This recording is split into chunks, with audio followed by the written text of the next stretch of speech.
Bonjour les As! Je m'appelle Myriam. Moi, je m'appelle Jean-François. On travaille en biologie, c'est-à-dire plus spécifiquement avec les amphibiens, les reptiles, les poissons, les insectes, bref, tout ce que les gens appellent les bestioles, les petits animaux étranges.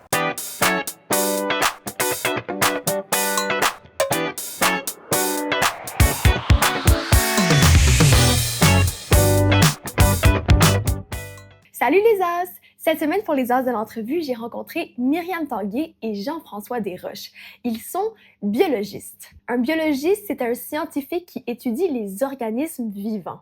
Depuis 2020, ils publient sur leur chaîne YouTube Folle Bestiole des vidéos éducatives et des documentaires sur différents animaux et insectes. Ils voyagent partout dans le monde pour aller à la rencontre de bestioles exotiques pour permettre aux gens de mieux connaître la nature. Ils ont répondu à vos questions. C'est parti. On commence avec Monsieur Poney.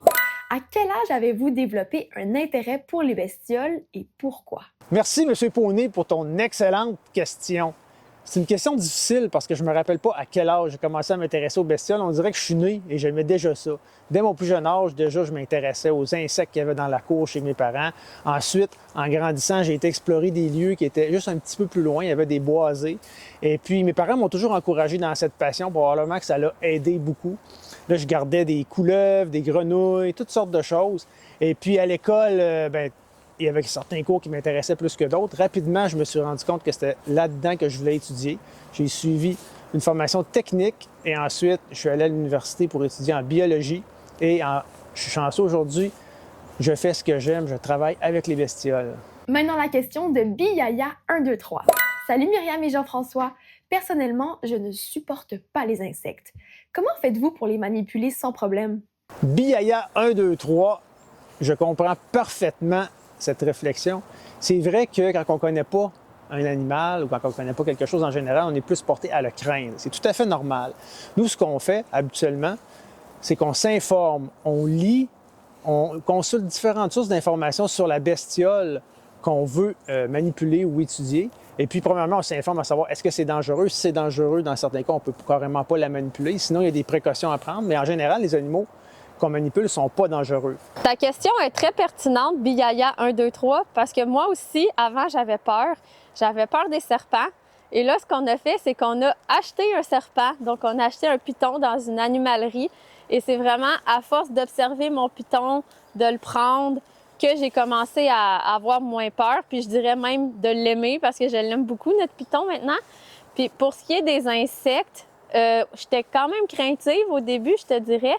Puis, qu'est-ce que j'ai fait? C'est assez extrême, là. C'est que, évidemment, je me suis documentée. J'ai vu qu'au Québec, il n'y avait rien de dangereux, à part les gens qui sont allergiques aux guêpes. Mais moi, j'ai pas d'allergie aux abeilles ou aux guêpes.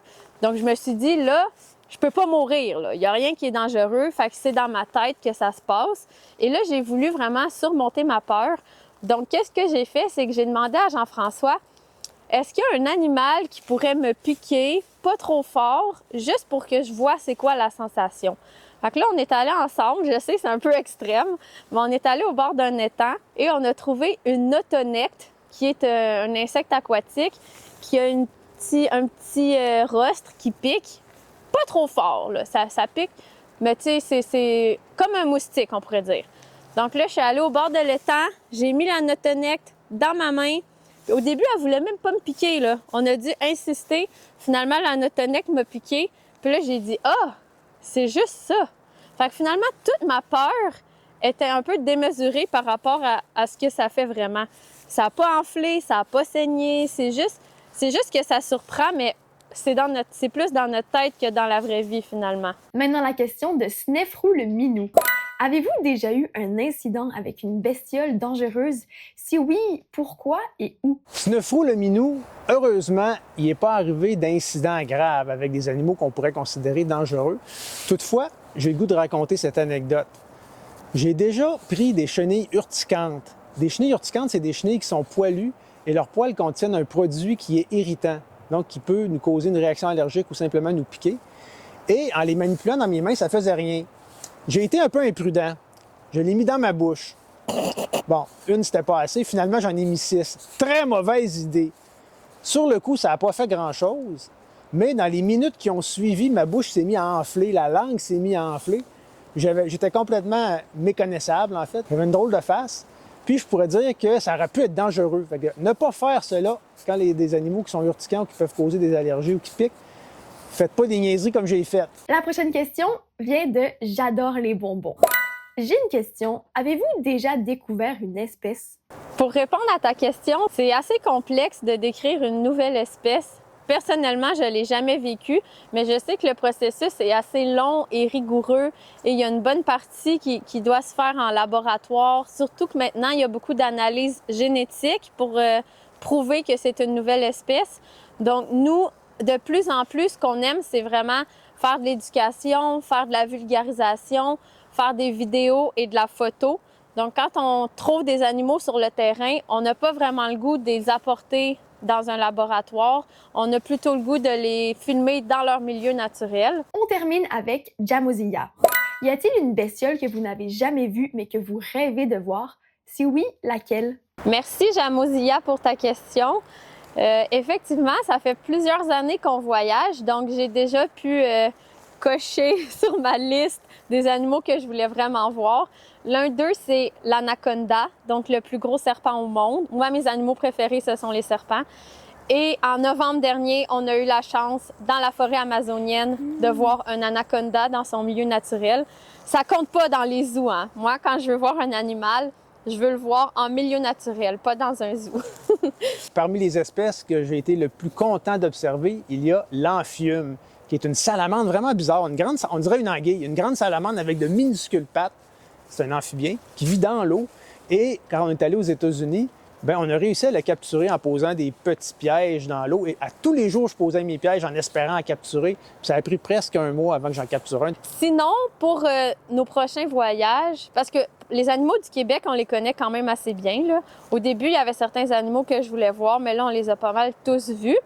Mais pour les prochains voyages, les animaux sur ma checklist, il y a la salamandre géante du Japon. Ça, j'aimerais vraiment savoir. C'est la plus grosse salamandre au monde, là. C'est vraiment immense. Sinon, quand on est allé en Afrique du Sud, on a vu des caméléons nains. Mais moi, j'aimerais voir les gros caméléons. Comme à Madagascar, par exemple, là, il y a beaucoup de caméléons qui sont magnifiques. J'aimerais vraiment ça voir des caméléons. Il y avait aussi les requins que je voulais vraiment voir. On en a vu il y a quelques mois en Malaisie.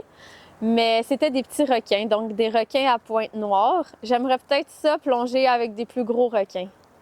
Dans le fond, tout ce que je nomme, c'est gros, je me rends compte. Merci les as pour vos questions. Des excellentes questions. Ouais. Et on vous souhaite de belles découvertes cet été. Allez dehors, Oui. allez explorer la nature. Il y a plein de choses à voir. C'est extraordinaire.